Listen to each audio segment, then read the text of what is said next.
There may soon be less spots to sit outside and have a drink in Vancouver as restaurant owners fear the city's new public patio guidelines are coming on too quick and with too hefty of a price tag. The amount of hurdles we have to jump through just to get 2 more tables in front of my restaurant is ridiculous. For the last 2 years, Vancouver's temporary patio program has been in place free of charge.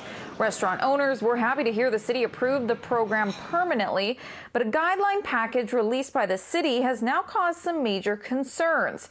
Ian Tostenson with the BC Restaurant and Food Services Association says the new requirements will cost around $5,000 for a 6 square meter patio, about $3,000 for requested architect drawings, $283 for the application fee, and then square foot charges. First thing they said was, there's no immediacy in this.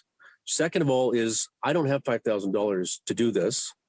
And third of all, it seems like the city is sort of thinking the pandemic is over. And the pandemic for us is going to be felt for, several years ahead of us. Brendan Chan, who owns The Basic, says for the $5,000 fee, he'd only be adding 2 tables to his restaurant.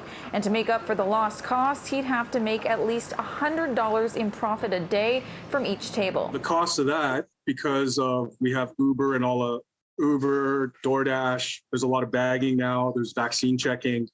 I'm going to have to hire another person. That one person added on is already $100 a day, minimum, right? So now you're talking $3,000 a month. Are those 2 tables actually going to make me $3,000 a month? Vancouver City Councillor Sarah Kirby-Young was excited to see the program continue, but admits she's disappointed with the way it's being rolled out. I think what we've come out with are some complex regulations with a really short period of time for restaurants to be able to respond to that. Because patio season normally starts on April 1st.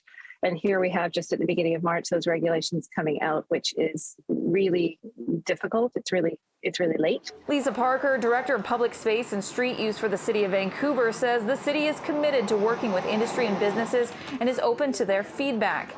As far as the architectural drawings, she says that requirement has been a bit misunderstood. Writing in a statement, architectural drawings do not need to be done by a professional architect and do not need a professional stamp or seal by an architect or engineer. Drawings simply need to be 2D drafted line drawings to scale with accurate dimensions and labeling. We are in rapid negotiations with the city.